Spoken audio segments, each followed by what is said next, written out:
This is just a continuation of the last video, and you'll notice here, I didn't say it in the last video, but you notice we had real coefficients for this polynomial, and indeed that the factors came out as conjugate pairs here. You've got negative 3 on 2 plus root 11 over 2, and this one's got minus root 11 on 2. So we ended up with conjugates here, which is what the conjugate theorem says. We got our two conjugate pairs there, and our odd one out, our real factor there. Okay, let's do another example. Again, this is just one of the hardest parts of specialist maths. Let's look at another one. We've got z cubed minus, I've got to write this correctly, otherwise I'll mess it up, z squared plus z minus 2 plus I. Okay, let's have a look at this. Now, we do not have real coefficients. Look at that guy there. That is not a real coefficient. Okay, we have not got real coefficients. We've also got that there, which is not real. So the conjugate theorem does not apply here. Okay, conjugate theorem, no. It will not necessarily happen. So let's have a look at it. When you've got this type of cubic, in general, the answer to how to factorize this is to look for groupings. And you can already kind of see it. It's written in a way that you can't, but it looks like you've got this 2 minus I here in brackets, and you've got, this is actually 2 minus I, but it's not written in brackets. So you can actually see there's going to be a common factor between these two, and there's actually a common factor between those two. You can sort of see it already, so you need to get good at grouping. It's a really important skill in specialist math. So what I'm going to do is group this. So I'm going to take, I'll just rewrite it so you can see, z cubed plus z. I'm going to group those together, and then I'm going to take negative 2 minus I z squared, and I'm just going to write this in the same way that they've written it, minus 2 minus I. And now can you see here our groupings there? Okay, so let's take common factors out. Okay, common factor of z there, z squared plus 1. And the common factor here is minus 2 minus I. Let's take that out. What have we got left over? Well, we've got a z squared, and we've got one lot of minus z minus I, so that's plus 1 there. And there we go, we get what we want, which is that common factor there. Let's put those two together, equals, now we've got a common factor of z squared plus 1. What is left over? We've got a z here, and also minus 2 minus I there. And it's almost there. I might just neaten it up a bit. Equals z squared plus 1, z minus 2 plus I. And also this z squared plus 1 is not fully factorized. Remember, we want 3 linear factors because we've got a cubic. So we can easily do that. You can either do this just straight. I'm just going to do it straight if you don't mind. So we've got, using our, what's the square root of z squared? Is z. What's the square root of negative 1? Will be I. So we've got I there, plus 1 and a minus 1. So get used to that particular step. And there we go. There is our fully factorized cubic with imaginary coefficients in it. Okay, I'll go on to our last example, which is probably the messiest of them all. Okay, I'll try to write a bit smaller for this one.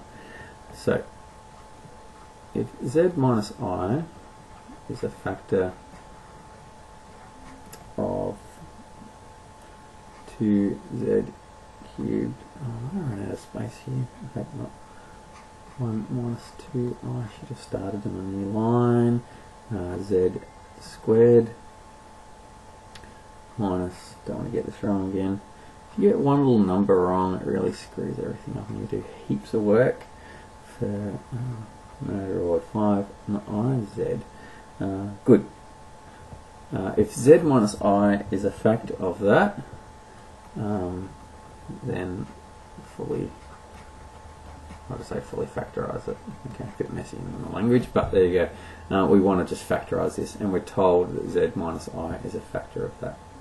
Now, the only thing to do here is to, hang on a sec, I'll just say, can we use the conjugate theorem here? In other words, can we say, well, z minus I is a factor, so can we say z plus I is a factor? Well, no, we can't. There's imaginary coefficients here, and so we cannot assume that there's a conjugate there. So what we just need to do is do it the hard way, and we need to actually do a long division on this sucker. So let's go. Here we go. Z minus I, long division 2z cubed plus 1 minus 2I z squared. You're probably sitting there groaning right this very second, just like I am, because I have to sit here and do this, so you have to sit there and watch it. Here we go. Long division on this. This might look horrible. Okay, so we've got a z there. How do we create 2z cubed? We need to multiply it by 2z squared. So here's our z squareds up here, so 2z squared. Let's multiply that by that. We get 2z cubed minus 2iz squared. Just let me check out, don't want to make a mistake. 2iz squared. Yep, that's right. Let's do our subtraction. That minus that will cancel out. Here we'll get 1. Is it 1? There's only 1 there, so 1. And you'll get a negative 2i minus negative 2i, so the other z squareds will just cancel out. So that all you get is 1z squared there. Okay, you can check that, 1z squared. Fantastic. From there, then we bring the next term down, which is negative 5 plus I z. And what do we need to do? Multiply this by to get this term here. We might need to get a z. So we'll add z. Z times that is z squared minus I z. And do your subtraction. That cancels out. What have we got here? We've got negative 5z. So I'll just do the real part first. And so you'll get negative 5z. So negative 5. I'll do the z's in a second. And then you'll get negative iz minus negative iz. So they will cancel out. So you just get negative 5z like that. Fantastic. Almost there. You bring down the plus 5i. And then what do we need to multiply this by to get this? So I just mark that. What do we get? We need to multiply it by negative 5. So negative 5. Negative 5 times that is negative 5z plus 5i. And hallelujah, you get the same thing here. So you get 0. So yes, it is a factor. Fantastic. So we've got this as this here as our new factor. So now it's this factor multiplied by this factor. So all we need to do now is, when I say all we need to do is factorize that. Now I might just see if I can just squeeze it in here. I really should get better at not taking up so much space. So let me just do this 2, and I'll just take out the 2z squared plus half z minus 5 on 2 equals 2z squared plus half z. Half divided by 2 is a quarter. A quarter squared is plus a 16th. Yuck, yuck, yuck. What am I doing? Why did I choose this example? Good, equals 2. What does that simplify down? Z plus z over 4 squared. That's that stuff there. And what's left there? Well, that's negative 1/16, and that times 8 is negative 40. Negative 1, so that's negative 41/16, like that. And that's your double bracket there, like so. And so then we need to do our. We'll leave that 2 out the front. No, we have to take that in actually. So it would be 2, and we've got z plus, oh, don't make a mistake, that should be a quarter. My apologies there, that's just 1/4. Sorry, no one told me what I was doing there. Z plus 1/4, and then we've got plus root 41 on that's 16. Can't read my own writing. Over 4i, and the other one, I'm just going to write it here. And then the other one will be z plus 1/4 minus root 41 over 4i. Now, if I made a mistake somewhere, z, you're taking everything out. If I have made a mistake, please tell me in class, but that looks correct to me, taking the 2 out.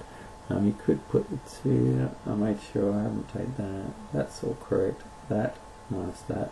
You could take the 2 out into there, but that would not help. No, that's alright. So that's all correct. And so fully factorized, please forgive me for not writing it out, but fully factorized it would be z minus I times by all of that. Okay, so that would be the full factorization of that. I'll go through that type of question in class because it's a bit messy here. And yeah, anyway, I'll leave it at that.